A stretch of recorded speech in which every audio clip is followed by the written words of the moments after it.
Shalom, selamat malam Bapak Ibu, rekan-rekan para pejuang pendidikan Kristen di seluruh Indonesia. Senang sekali saya Susana Tuperisa kembali bisa menyapa Bapak Ibu semua dalam ruang virtual ini, di mana Majelis Pendidikan Kristen di Indonesia yang berkolaborasi dengan Bara Digital Ministry selalu menyajikan topik-topik yang bertajuk tentang pendidikan dan terlebih khususnya tentang pendidikan Kristen.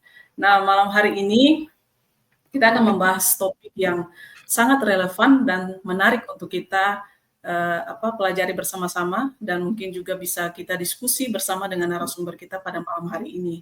Nah, topik yang akan kita bahas yaitu tentang understanding generation. Nah, karena generasi yang terus berubah, begitu pula dengan cara mereka mulai berpikir, belajar, dan berinteraksi dengan dunia, dari baby boomer hingga gen alpha, setiap kelompok memiliki karakteristik yang unik dan dengan cara memahami kehidupan mereka secara umum dan juga dalam kehidupan mereka dalam dunia pendidikan. Nah, bagaimana kita memahami kita sebagai pendidik Kristen bisa memahami atau orang tua juga bisa memahami setiap generasi yang ada. Izinkan saya memperkenalkan narasumber kita pada malam hari ini yaitu Pak Eriko Stephen Tandayu SE. Pak Eriko adalah sebagai Senior Konsultan Leadersource Indonesia. Nah, seperti apa nanti penjelasan dari Pak Eriko pada malam hari ini?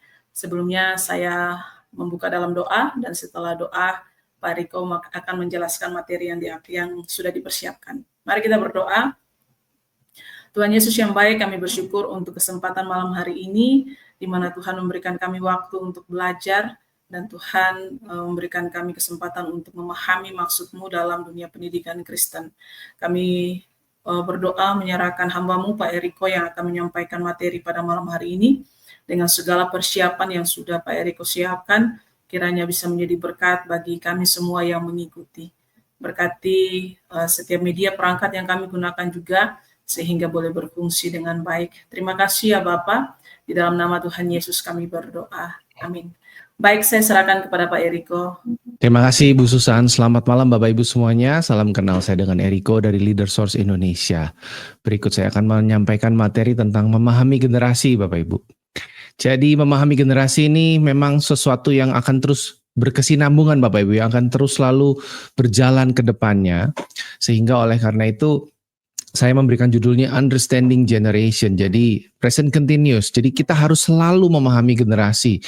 Saat ini generasi yang ada itu adalah generasi, Bapak Ibu kalau tahu kita saat ini ada di masa di mana ada 6 generasi itu hidup bersama Bapak Ibu. Ada 6 generasi hidup bersama, ada generasi beta, generasi alpha, generasi Z, generasi milenial atau Y, generasi X, baby boomers, dan sebelumnya. Itu pertama kalinya satu generasi hidup bersama sebanyak itu. Puji Tuhan karena tidak ada perang ya. Dan untuk memahami generasi itu Bapak Ibu, itu memang sesuatu bisa dibilang sebuah seni. Tidak ada metode yang selalu sama, tapi pada dasarnya prinsipnya sama. Izinkan saya memulainya Bapak Ibu dengan ayat dari Paulus yang berkata 1 Korintus 9 ayat 20. Ini bicara tentang kenapa kok kita perlu memahami generasi. Jadi kalau Bapak Ibu ingat Paulus di sini bilang bahwa demikianlah bagi orang Yahudi, aku menjadi seperti orang Yahudi supaya aku memenangkan orang-orang Yahudi. Dan bagi orang-orang yang hidup di bawah hukum Taurat, aku menjadi seperti orang yang hidup di bawah hukum Taurat. Sekalipun aku sendiri tidak hidup di bawah hukum Taurat, supaya aku dapat memenangkan mereka yang hidup di bawah hukum Taurat Bapak Ibu. Di sini dibilang bahwa Paulus itu menyesuaikan pendekatannya, kalau saya boleh interpretasikan secara bebas, menerjemahkan pendekatannya dengan orang Yahudi ini semuanya demi memenangkan mereka dalam Injil Bapak Ibu, supaya mereka bisa kenal Yesus. Saya rasa ini memang konteksnya untuk memenangkan Injil, tetapi untuk dalam konteks memahami generasi, prinsipnya ini berlaku sama ya Bapak Ibu. Ini berbicara skill tentang cultural intelligence, kecerdasan budaya, bagaimana kita bisa beradaptasi terhadap budaya-budaya tertentu untuk memenangkan mereka. Dan dalam konteks membangun generasi Bapak Ibu sebagai tenaga pendidikan, guru, kepala sekolah, kita akan berhadapan dengan orang-orang yang generasinya berbeda dengan kita, yang cara pandangnya berbeda, value-nya berbeda, dan prinsip ini saya rasa akan menjadi fondasi yang sangat kuat bagi kita untuk kenapa kok kita perlu memahami generasi Bapak Ibu. Di ayat yang berikutnya, 1 Korintus 10 ayat 3:3. Dan sama seperti aku juga berusaha menyenangkan hati semua orang dalam segala hal, bukan untuk kepentingan diriku, tetapi untuk kepentingan orang banyak, supaya mereka beroleh selamat. Saya rasa kita sebagai orang Kristen, Bapak Ibu, dimanapun kita ditempatkan, amanat agung dan amanat teragung itu seharusnya menjadi kompas utama kita. Gimana kita belajar mengasihi mereka, tetapi kita mengasihi mereka untuk membawa mereka dimuridkan, mengenal Yesus. Begitu juga di dalam sekolah. Dan saya rasa 2 ayat ini bisa menjadi fondasi yang sangat kuat bagi kita. Kenapa kok kita perlu memahami generasi, Bapak Ibu? Kita perlu menyesuaikan dengan mereka dan memahami generasi ini untuk memenangkan sebuah generasi. Kita harus mengenal generasi itu, Bapak Ibu. Karena kalau kita mau mendapatkan hati mereka, tapi kita nggak mengenal mereka, maka yang akan terjadi adalah penghakiman, Bapak Ibu. Karena setiap generasi selalu merasa generasi mereka adalah generasi yang terbaik, Bapak Ibu. Dan setiap generasi memiliki latar belakang yang unik sekali. Saya ini usia 44 tahun. Berarti saya ini generasi awal dari generasi pertama dari Gen Y, generasi Y atau milenial, Bapak Ibu. Di bawah saya ada generasi Z, di atas saya ada generasi X. Kalau generasi saya, Bapak Ibu juga pasti ingat dulu yang kalau yang seumuran dengan saya atau satu generasi dengan saya, kita punya bahasa unik sendiri, Bapak Ibu. Kalau Bapak Ibu ingat dulu waktu mungkin 25 tahun yang lalu gitu, waktu SMA, kita mengenal bahasa-bahasa yang unik seperti sutra, ember, capek deh, yang mencoba untuk mengekspresikan bagaimana kita berkomunikasi satu sama lain. Dan bahasa anak sekarang, let's say generasi alpha, Bapak Ibu, mereka punya bahasa yang sendiri. Kayak Bapak Ibu kalau tahu skibidi, sigma, sas dan lain sebagainya, yang artinya kurang lebih sama, teman, cuma casingnya berbeda. Ini menunjukkan cara berpikir, Bapak Ibu. Ini menunjukkan budaya, bahasa menunjukkan budaya, dan ini penting untuk kita pelajari. Latar belakang yang berbeda lagi adalah jenis mainan, Bapak Ibu. Kenapa saya ambil jenis mainan? Karena mainan ini menunjukkan bagaimana cara kita memproses informasi. Bagaimana kita memproses sesuatu, bagaimana kita berpikir. Kalau zaman saya dulu, mainan awal itu mungkin masih robot-robotan, mobil-mobilan, mungkin sekarang juga masih ada. Tapi yang spesifik lagi adalah kelereng. Terus petak umpet gitu kan. Terus main kartu yang diterbangin, terus yang sisi mananya yang jadi yang menang gitu kan. Ada pati lele dan lain sebagainya, Bapak Ibu.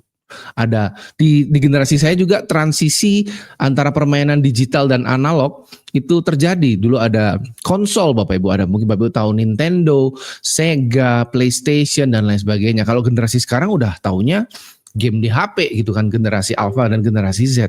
Dan itu menunjukkan cara berpikir, Bapak Ibu. Kalau kita mungkin dulu nonton video VHS atau Betamax itu muternya, ngegulungnya pakai garpu, Bapak Ibu, atau kalau pensil, kalau pakai tape gitu ya, pensil diputer untuk itu menunjukkan bagaimana cara kita berpikir, memahami proses, kita menghargai proses. Generasi sekarang prosesnya lebih singkat mungkin karena semuanya serba digital, tinggal download, menunggu, dan sekarang kecepatan internet sangat kencang.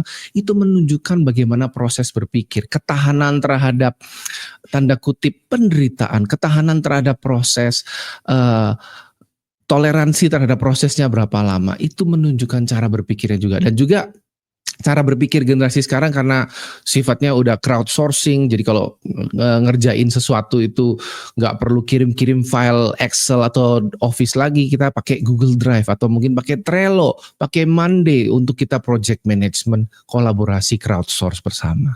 Itu unik, Bapak Ibu ya. Teknologi saya tadi bilang juga bicara Google Drive. Terus kita sekarang udah bisa pakai Zoom, sekarang bisa pakai OBS, StreamYard, macam-macam, Bapak Ibu. Itu menunjukkan cara berpikir. Generasi sekarang fokus kepada solusi yang lebih mudah. Kalau bisa ada yang sulit, kenapa harus ada yang mudah? Nah, gitu kan. Kebalikannya, Bapak Ibu. Kalau bisa ada yang mudah, kenapa harus ada yang sulit gitu? Itu generasi Z, generasi Alpha berpikirnya seperti itu. Milenial juga sama, Bapak Ibu. Generasi X, generasi baby boomers, teknologinya berbeda, Bapak Ibu. Teknologi boomers itu mungkin awalnya adalah TV atau mungkin radio, Bapak Ibu. Generasi X juga mungkin lebih maju lagi. Generasi X teknologinya ya TV, radio, terus ada yang lain, Bapak Ibu ya. 15 tahun sebelum saya lahir. Jadi saya juga nggak terlalu menguasai juga Bapak Ibu ya. Dan juga bicara soal bahasa, jenis mainan, teknologi, juga bicara soal gaya kepemimpinan Bapak Ibu. Gaya kepemimpinan ini nanti akan saya tunjukkan di tabel generasi Bapak Ibu. Tetapi sekilas saja Bapak Ibu, gaya kepemimpinan anak-anak sekarang, generasi alfa, yang anak-anak saya itu generasi alfa, berarti itu kelahiran tahun 2012 sampai 2024 Bapak Ibu. 2010 sampai 2024 Bapak Ibu. Itu adalah generasi alfa. Mereka berkolaborasi, kalau di sekolah ada P5, itu beda Bapak Ibu. Kalau generasi saya dulu itu langsung ketuanya itu yang ngatur semuanya itu. Atau mungkin generasi di atas saya X itu ketuanya yang ngatur semuanya. Ada orang yang dominan biasanya yang akan mengatur semuanya. Ini pembagi tugas dan sebagainya. Kalau sekarang mungkin sama, tetapi mungkin dengan versi yang berbeda. Mereka lebih suka diskusi. Dengan konteks ini adalah semuanya bisa berinteraksi dengan baik anak-anaknya ya. Diskusinya dengan baik, terus bagi-bagi tugasnya gimana, ada demokrasi mungkin dan lain sebagainya. Itu semuanya karena kombinasi berbagai hal tadi Bapak Ibu. Bahasa unik, jenis main unik, teknologi. Tentu saja bukan hanya hal ini ya. Ada juga hal-hal yang lain juga. Tetapi itu mempengaruhi gaya kepemimpinan. Dan masalahnya biasanya masalah terjadi Bapak Ibu saat kita memaksakan suatu hal dalam suatu generasi ke generasi yang lain. Maksudnya bagaimana Bapak Ibu? Kalau cara bekerja generasi X itu adalah selalu pengennya meeting. Boomers juga sama, selalu pengennya meeting. Tapi kalau generasi Y dan Z kecenderungannya adalah kalau memang bisa lewat email, kenapa kita harus meeting?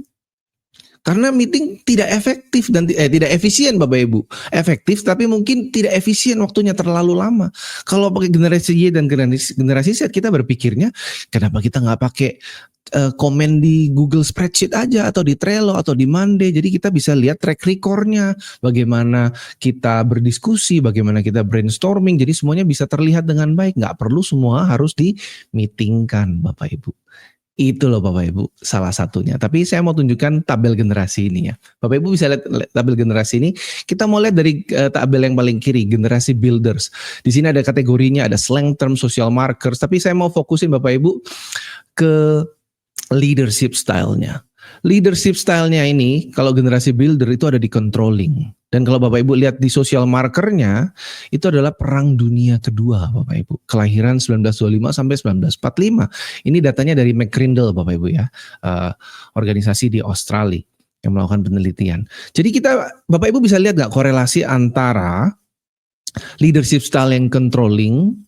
Kenapa kok mereka controlling? Kira-kira ada hubungannya nggak ya dengan social marker Perang Dunia Kedua? Dan kita lihat kalau di baby boomers masih mirip-mirip dengan controlling. Masih mirip dengan controlling, yaitu directing.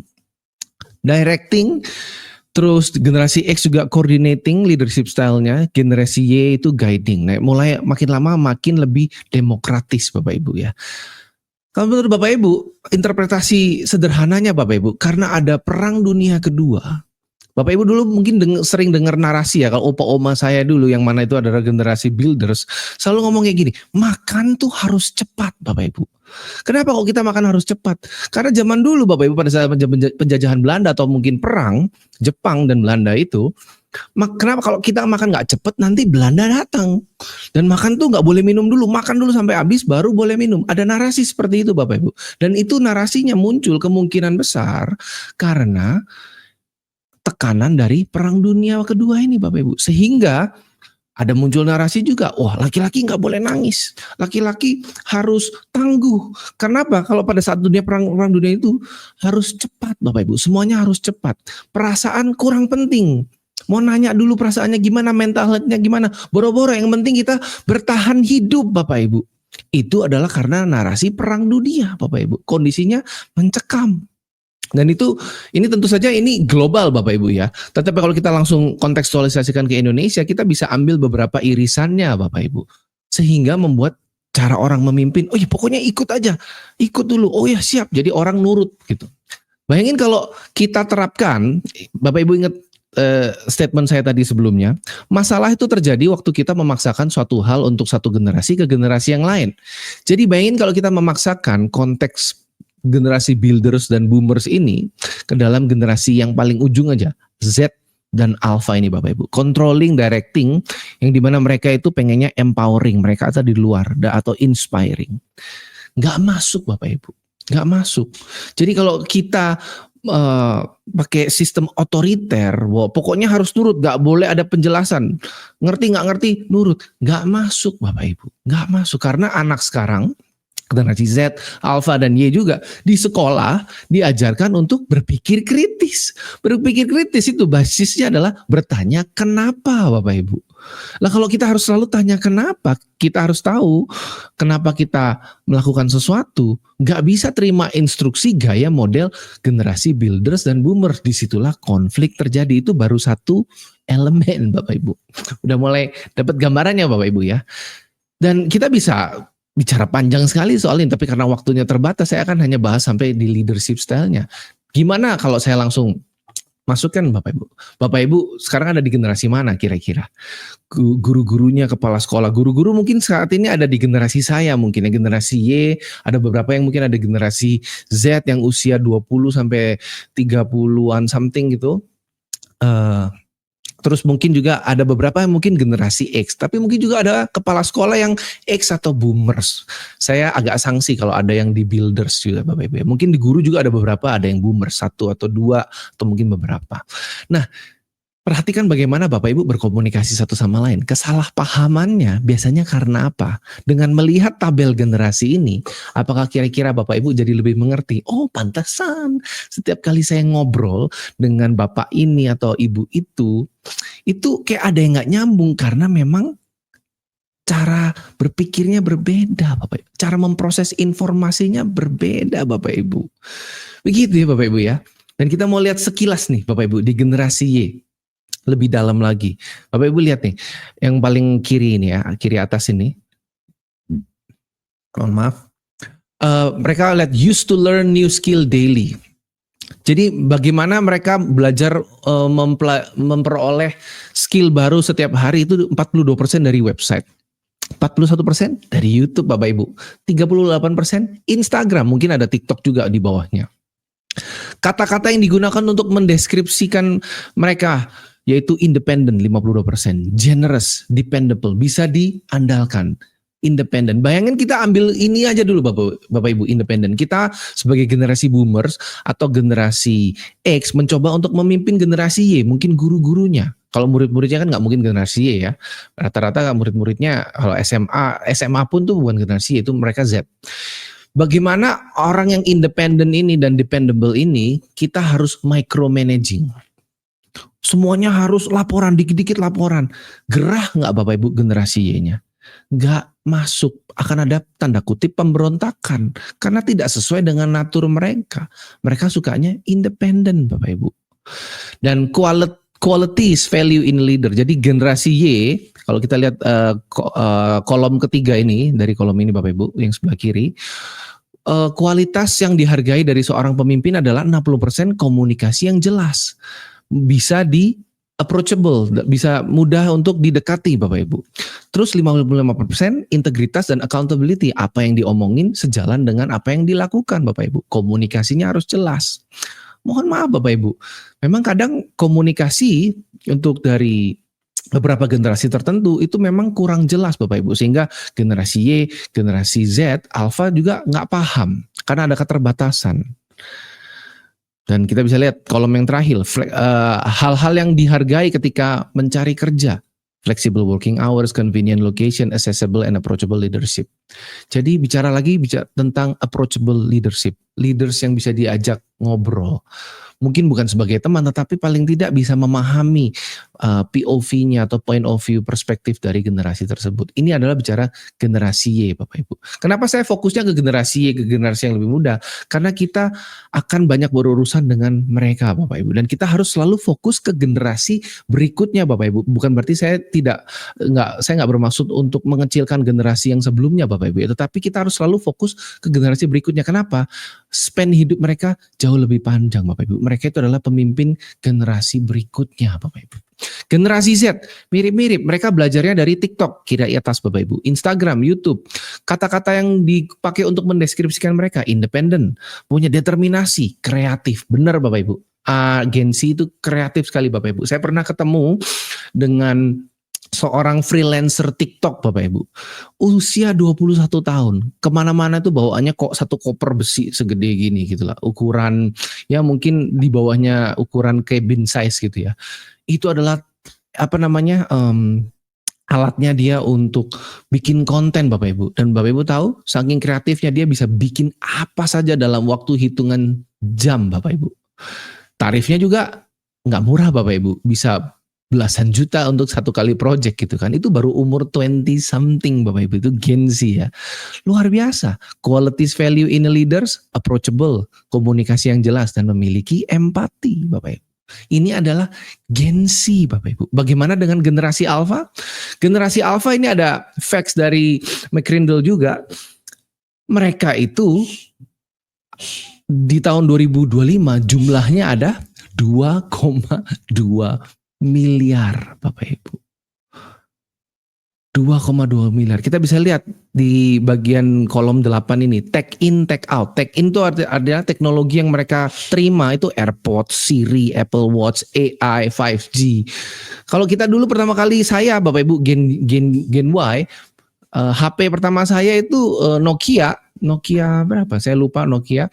Pakai provider tertentu itu belum ada 5G Bapak Ibu, yang ada 2G, SMS aja belum bisa waktu itu. Connect internet kagak ngerti waktu itu connect internet apa Bapak Ibu. Dan buat mereka Gen Alpha, take out itu adalah teknologi yang udah out of date. Nokia 1100, telepon kabel, pager, DVD. Aduh, saya udah lama gak lihat DVD. CD Bapak Ibu. Sekarang kan kalau kita beli hardware apapun ya, beli laptop, beli printer, nggak ada CD-nya Bapak Ibu. Kita download langsung softwarenya. Gitu kan. Dan bicara generasi Alpha ini itu kompleks sekali Bapak Ibu. Kalau kita lihatnya ya Bapak Ibu ya, engagement across generation Bapak Ibu, ini dari McCrindle juga. Kita lihat bagaimana kategori education outcome. Education outcome-nya bicara dari Gen Z itu bicara tentang employable. Artinya mereka bisa mendapatkan pekerjaan, bisa direkrut dengan baik. Adaptable. Gen Alpha itu akan lebih adaptable. Mereka bisa mempelajari banyak hal karena ada YouTube, TikTok dan lain sebagainya. Walaupun mungkin mental strength-nya itu beda lagi gitu kan. Tapi kita nggak akan bahas satu-satu Bapak Ibu. Kita coba lihat aja beberapa hal. Misalnya work style. Gen Z itu sifatnya partisipatif. Jadi kita nggak bisa paksa mereka. Kita harus punya relationship yang baik. Gen Alpha kolaboratif. Gen Beta kemungkinan katanya co-creator, menciptakan bersama-sama. Gitu kan. Terus kalau mungkin bicara advice kalau dari Gen Z itu pengennya professional credential, harus ada professional credential kalau mau bicara advice. Terus kalau Gen Alpha bicara soal social validation, gimana kata orang. Gen Beta balik lagi seperti Gen Y dulu, peer influence Bapak Ibu, muter-muter juga kan Bapak Ibu akhirnya. Ideal leadernya juga berbeda. Gen Z bicara coordinator, Gen Alpha empowerer, Gen Beta enlarger Bapak Ibu. Jadi ini semuanya setiap generasi itu intinya Bapak Ibu. Poin dari ini adalah setiap generasi itu meresponi teknologi, budaya, sosial, agama, hal apapun itu dengan berbeda. Jadi kalau mereka meresponinya berbeda, ini memang sulit Bapak Ibu. Ini memang sulit. Saya pun juga mengalami kesulitan dengan anak saya juga. Tetapi harus selalu Bapak Ibu. Yang pertama itu kita harus selalu bangun relationship dengan mereka. Memang cenderung kita sih selalu inginnya memaksakan Bapak Ibu ya. Masa gini aja gak ngerti bla bla bla bla. Tetapi kalau kita mau memenangkan hati mereka, harus starting pointnya memang ya yang paling sulit Bapak Ibu. Gak ada shortcutnya, gak ada aplikasinya. Trainingnya juga mungkin ya ada, tetapi tetap kita harus kerja keras Bapak Ibu. Relationship Bapak Ibu. Nah, merujuk kepada tabel generasi tadi Bapak Ibu, kira-kira Bapak Ibu pikirkan ya, ini sebagai bahan perenungan. Hal-hal apa yang biasa menjadi masalah dengan tim Anda Bapak Ibu?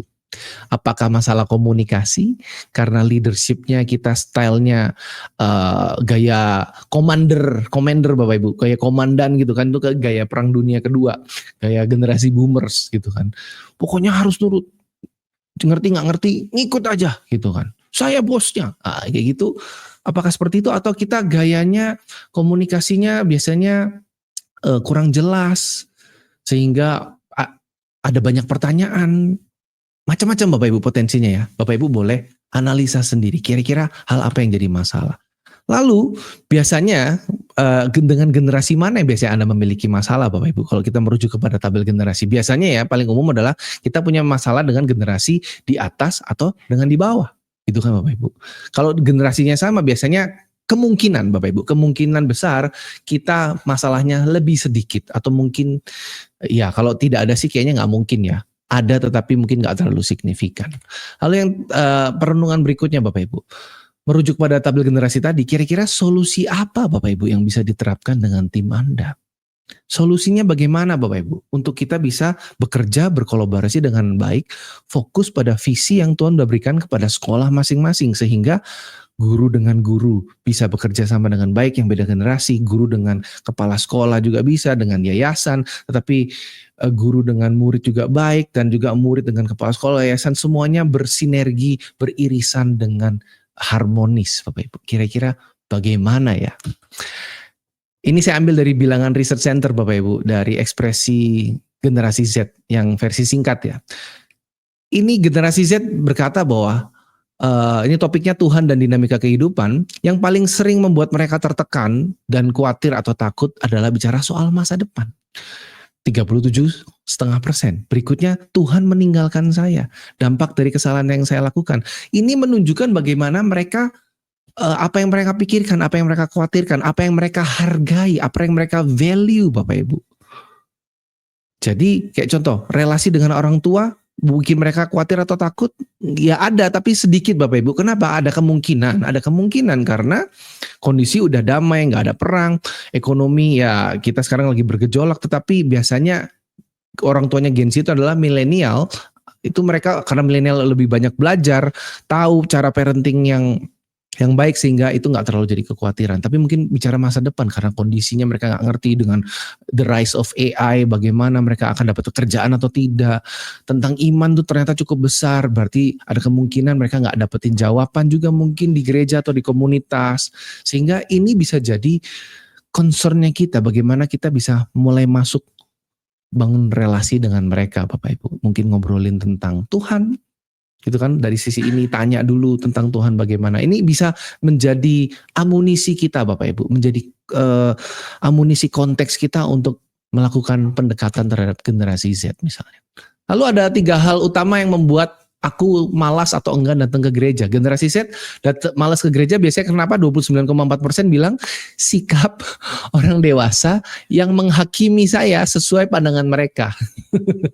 Ini sejalan nggak Bapak Ibu sama yang saya bilang tadi? Masalah terjadi ketika kita menggunakan sesuatu hal yang ada di generasi kita, memaksakan yang ada di generasi kita, dipaksakan ke generasi yang ada di bawah kita Bapak Ibu. Jadi kita nggak bisa menilai mereka dengan cara pandang generasi kita. Karena nanti mereka akan menutup diri Bapak Ibu. Kalau mereka menutup diri, kita akan kehilangan generasi ini. Ya gimana kalau kita kehilangan generasi ini Bapak Ibu? Bapak Ibu mungkin udah tahu jawabannya. Gak punya teman akrab di gereja, 28,9%. Karena kenapa kok gak punya teman akrab di gereja? Ada kemungkinan Gen Z social skillnya itu berkurang karena banyak gadget Bapak Ibu. Dengan keterbiasa di gadget, mereka lebih berani ngomong kalau di digital. Lebih berani Bapak Ibu kalau lihat keyboard warrior komen-komen di section di news, itu kan rata-rata akun palsu semua. Ngomongnya kan tuh tajam Bapak Ibu kalau di komen in social media itu. Bapak Ibu yang mungkin sering main sosial media pasti ngerti kan. Sehingga pas ketemu langsung itu lebih kayak aduh gimana ya ngomongnya, udahlah chat aja gitu kan. Terus yang hal ketiga yang terpenting yang membuat malas ke gereja, kemunafikan pendeta, pengurus, warga gereja, banyak kepura-puraan. Itulah kenapa Gen Z berdasarkan riset juga sangat menghargai genuineness, keaslian, ketulusan Bapak Ibu. A ya A, B ya B. Dan yang keempat mungkin bicara soal ibadah yang terlalu kaku. Yang terakhir cara suasana ibadah. nggak bicara soal fasilitas Bapak Ibu. Gen Z nggak bicara soal fasilitas. Sama di sekolah bagaimana kita bisa menggunakan potongan dari realita ini untuk kita capitalize Bapak Ibu, untuk kita bisa memenangkan generasi ini. Kita nggak memaksakan pendapat kita mau mendengar mereka, lebih sabar lagi dan lain sebagainya supaya mereka juga bisa membuka diri dan pada akhirnya kita mau membawa mereka kenal Tuhan Bapak Ibu. Dan kalau mereka kenal Tuhan, ada kemungkinan mereka dalam ekspresi pengenalan Tuhan mereka dalam sekolah mungkin akan lebih baik, mereka akan lebih mau belajar dan lain sebagainya. Dan terakhir dari data BRC ini Bapak Ibu, pengaruh adanya mentor. Bapak Ibu lihat, tanpa mentor dan tidak ada ada mentor itu signifikan sekali. Merenungkan Alkitab itu double Bapak Ibu. Dari 11% ke 23%. Dengan adanya mentor, ada kemungkinan 2 kali lipat mereka merenungkan Alkitab lebih sering. Mereka juga 50% lebih tinggi untuk ibadah. 50% menganggap bahwa Alkitab penting dalam kehidupan sehari-hari kalau adanya mentor Bapak Ibu. Kita, Bapak Ibu sebagai guru, Bapak Ibu bisa menjadi mentor mereka. Mentor itu kan berarti bicara bahwa kita itu yang, nih kamu ikut saya ya, pokoknya ikut. Enggak Bapak Ibu, bangun hubungan. Saya pribadi Bapak Ibu, saya ini anak pertama dari 11 bersaudara, dari 5 mama yang berbeda. Kalau nggak ada mentor Bapak Ibu, gak bisa hidup saya bisa seperti ini Bapak Ibu. Mungkin saya udah hancur Bapak Ibu. Hidup saya udah hancur, gak tahu keluarga kayak gimana Bapak Ibu. Dengan adanya mentor saya sangat bersyukur Bapak Ibu. Apalagi Bapak Ibu juga. Bapak Ibu juga bisa menjadi mentor yang Bapak Ibu tidak pernah miliki. Mungkin Bapak Ibu dulu gak pernah di mentor, tapi Bapak Ibu bisa belajar menjadi seorang mentor yang baik. Nanti di akhir pelajaran ini saya memberikan tugas bacaan surat dari pemimpin muda. Saya harap Bapak Ibu itu baca suratnya, hanya 10 halaman saja. Tolong dibacanya pelan-pelan, jangan dibaca cepat-cepat Bapak Ibu, diresapi. Lalu kira-kira bagaimana Bapak Ibu mengkorelasikannya dengan dengan tabel generasi ini, dengan cara pendekatan Bapak Ibu terhadap generasi ini, gitu ya.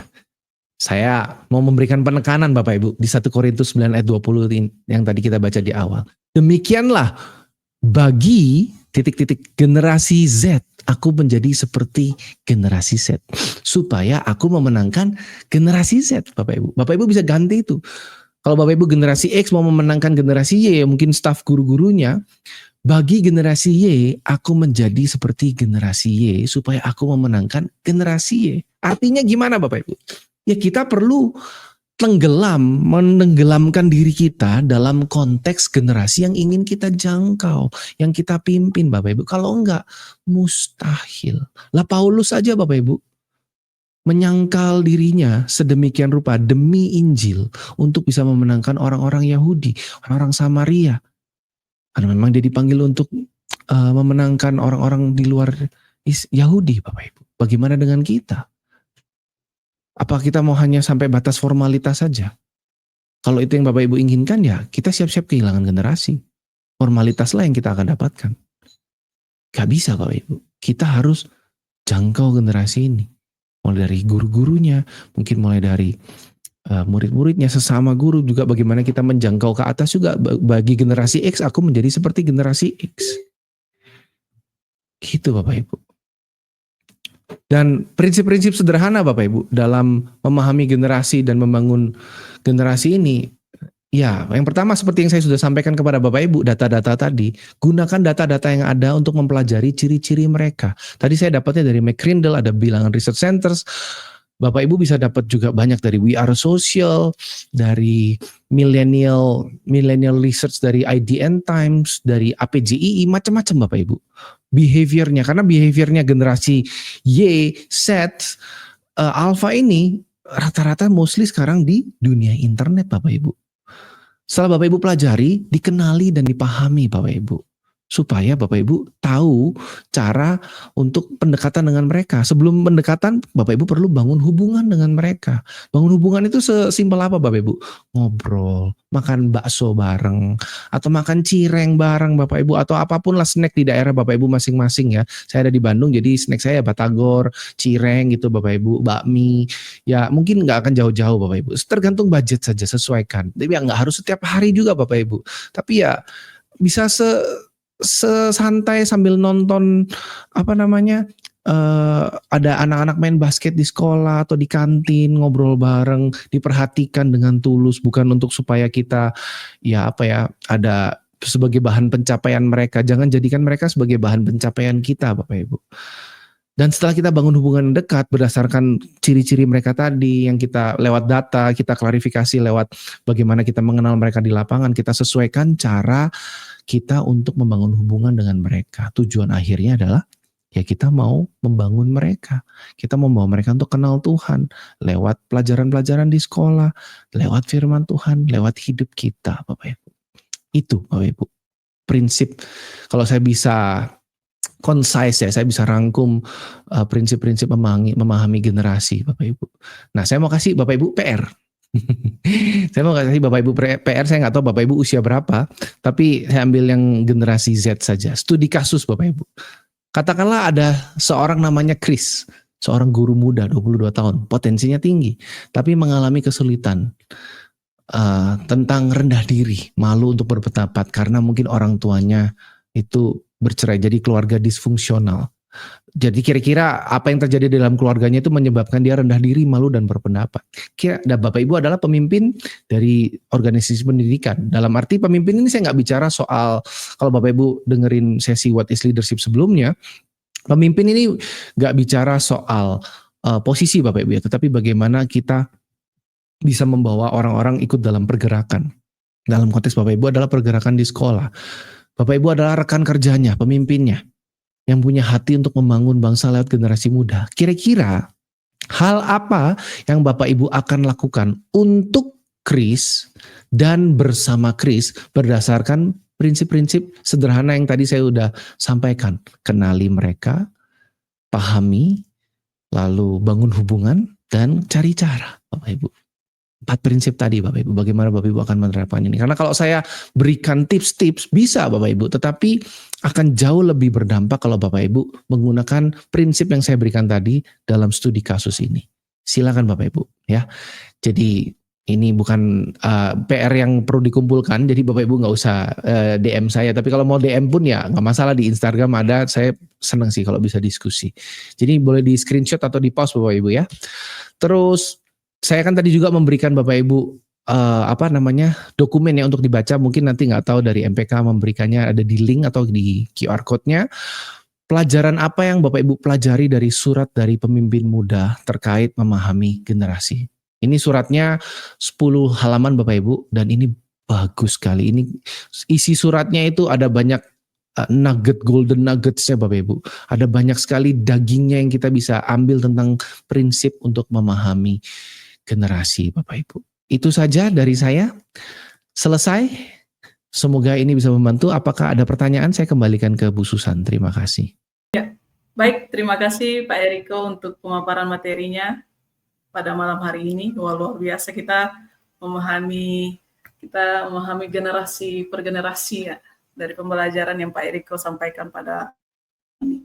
Saya langsung saja kepada pertanyaan yang sudah masuk Pak. Saya ingin membacakan yang pertama tentang bagaimana sih Pak sekolah dalam meningkatkan kapasitas guru supaya dapat mengajar sesuai kebutuhan generasi saat ini Pak. Iya, ini pertanyaannya gampang-gampang susah Bu. Strategi sekolah dalam meningkatkan kapasitas guru. Berarti kalau kita bicara kapasitas Bu, itu bicara soal ada 2 hal tarikannya. Visi sekolah apa, lalu bagaimana modal yang kita miliki. Dalam arti modal ini adalah guru-guru, staf yang kita miliki kan adalah aset ya. Seharusnya kita berpikirnya seperti itu. Kira-kira guru-gurunya ini mapping kekuatannya ada di mana Bu? Jadi kita harus mapping mereka dulu. Untuk kita mengembangkan kapasitas seseorang, kita harus kenal dulu. Jadi kita nggak bisa berasumsi kita kenal lalu oke, kayaknya training ini cocok buat kamu. Padahal training ini tidak sesuai dengan strength-nya dia, tidak sesuai dengan kapasitasnya dia. Seringkali kan training ada dipaksakan seperti itu kan ya. Jadi saran saya sih kalau untuk mau mengembangkan kapasitas guru, kita harus mengenal dulu gurunya, dites dulu Bapak Ibu. Mungkin kalau bisa MBTI test atau di SCTS atau apapun tes yang mungkin yang kalau bisa cari yang gratisan dulu, tapi kalau ada budget ya boleh ada budget yang untuk bisa memahami natur guru ini strength di mana. Karena Bapak Ibu kalau kita paham teori ini, strength ini kita mengembangkan strength itu akan jauh lebih mudah mengembangkan seseorang yang memang sudah kuat dalam hal tertentu daripada mengajarkan mereka hal yang mereka mungkin bahasanya nilainya mungkin C atau B. Akan mudah mengembangkan A-nya seseorang daripada mengembangkan B-nya seseorang. Berarti mungkin tadi saya ngomongnya 2 Bu ya, tapi saya tambahin 3. Jadi visi sekolah apa, peta kekuatan stafnya bagaimana, lalu kebutuhan generasinya apa. Berarti kalau kita mau tahu kebutuhan generasi ini, kita juga harus punya datanya kan, realitanya. Saya rasa mungkin kita bersyukur dengan Bilangan Research Center kita bisa mendapatkan banyak sekali data-data yang membuka mata kita sehingga kita bisa paling tidak kita nggak berasumsi terlalu jauh begitu. Mungkin itu jawabannya Bu. Oke, baik Pak Erika, terima kasih untuk jawabannya. Saya lanjut ke pertanyaan yang berikut Pak. Ini tentang generasi Z. Oke, sebenarnya minta maaf karena generasi Z ini dengar-dengarnya gitu ya Pak. Apa faktanya enggak tahu apakah ini kebenarannya seperti itu, bahwa sering bermasalah ya. Bagaimana sekolah atau tempat kerja dapat beradaptasi dengan gaya belajar atau etos kerja dari generasi Z Pak? Boleh diulang lagi Bu, etos kerja, jadi bagaimana kita dapat beradaptasi dengan gaya belajar etos kerja generasi Z gitu ya? Iya, dan apakah mereka itu benar cenderung individualis atau tidak gitu ya? Ya, kalau kita lihat Bapak Ibu, setiap generasi itu kan unik ya. Tadi kalau generasi Z itu yang membuat mereka seperti itu adalah karena mungkin bahasanya, budayanya, teknologi yang ada saat itu apa. Terus mereka lahir di dunia yang relatif damai, stabil, relatif damai, relatif stabil. Permainan-permainan apa yang mereka gunakan sejak kecil hingga sekarang. Kalau Bapak Ibu perhatikan generasi Z itu nggak dibilang individualis itu kayaknya mungkin agak over generalizing, Bu. Jadi over generalizing artinya kita terlalu pukul rata gitu loh, terlalu pukul rata karena tergantung konteksnya. Memang mereka lebih cenderung selalu digital, Bapak Ibu. Tapi mereka dibilang cenderung individualis juga enggak, karena memang pada dasarnya kan manusia makhluk sosial ya. Mereka itu kalau main game tuh sukanya keroyokan, sama kayak kita dulu. Kalau kita dulu keroyokannya mungkin kelereng, petang umpet, benteng-bentengan gitu ya. Kalau mereka keroyokannya di digital. Misalnya main Mobile Legend, main sepak bola 12 lawan 12 gitu Bapak. Pada saat saya pernah pada saat pandemi, saya kan suka main game juga. Main game sepak bola, ikutan liga online nasional 11 lawan 11 Bu. Itu bareng sama generasi Z yang lebih muda dari saya. Seru gitu mainnya pakai headset, oper ke sini, tendang ke sana. Jadi kalau dibilang cenderung individualis tidak, tapi mereka memang lebih independen. Nah, itu mungkin lebih tepatnya. Mereka lebih independen, mereka nggak selalu dalam konteks-konteks tertentu mereka lebih senang sendiri karena mereka lebih mengenal dirinya sendiri, paham kan ada banyak informasi ya di internet, mereka paham oh ya aku ini introvert, ENTJ. Kalau introvert kan dapat energinya adalah dengan sendiri. Jadi mungkin yang statement generasi Z itu individualis, mungkin pada saat itu kita kena exposure atau berkali-kali kita dapat exposure orang yang INTJ Bu. Sebenarnya kalau kita ketemu yang Gen X juga ada yang seperti itu, tapi karena mereka mungkin Gen X itu dan Gen Boomers itu cenderung untuk tidak kurang peka terhadap perasaan mereka sendiri, jadi mereka mungkin mengabaikan panggilan untuk menyendiri itu. Dan bagaimana sekolah dan tempat kerja dapat beradaptasi dengan gaya belajar? Lagi-lagi kalau kita mau beradaptasi ya seperti Paulus tadi Bu. Bagi generasi Z, aku menjadi seperti generasi Z. Jadi supaya kita menjadi seperti generasi Z bukan berarti ya gaya bajunya kita harus ngikut, bahasa ngomongnya nanti mereka jadi ilfil juga gitu kan. Apaan sih? Ya mungkin yang mengenal dulu Bu. Kita pelajari konteksnya apa. Mereka mainnya main apa sih? Kenapa kok mereka suka main kayak gini? Jadi kayak saya tahu anak saya suka mainnya apa, bacanya apa. Saya berusaha sama istri untuk memahami permainan bacaan mereka. minimal untuk bisa kalau ngobrol tuh nyambung gitu.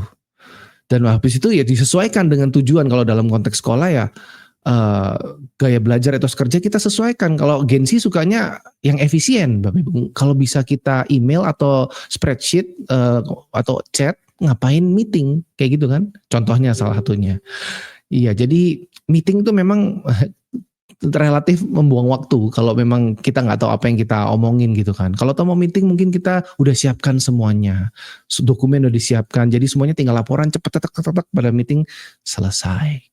Jadi lagi-lagi ya harus memahami, karena kan Gen Z itu memang beda-beda Bu ya. Jadi kayak ada yang kalau kita lihat itu ada yang namanya underprivileged Gen Z. Underprivileged Gen Z itu adalah Gen Z yang mungkin tidak dapetin privilege dari Gen Z pada umumnya. Mereka nggak dapat teknologi, mereka hidup di bawah garis kemiskinan. Nah itu juga perilakunya beda lagi. Lagi-lagi kita harus kenal dulu Gen Z di daerah kita itu seperti apa.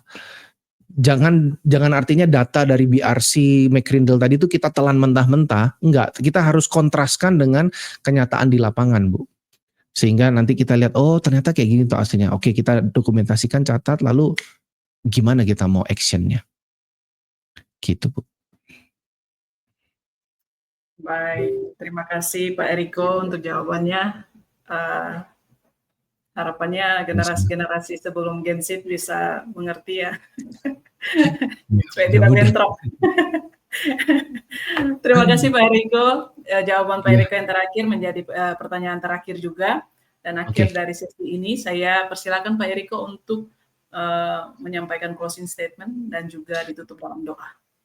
Iya, jadi kalau buat saya closing statement-nya adalah Bapak Ibu, ya kita harus bangun hubungan dengan generasi-generasi di bawah kita, Bapak Ibu juga dengan generasi di atas.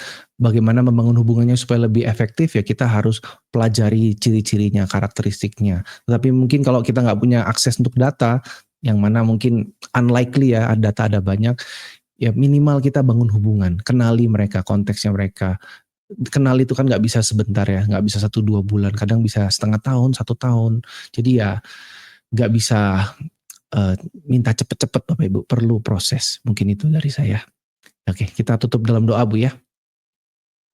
Tuhan Yesus, terima kasih Tuhan buat waktu malam ini, bersyukur untuk teknologi yang ada, fasilitas yang ada, kami masih bisa berkumpul bersama, berfellowship, belajar tanpa ada tekanan Tuhan.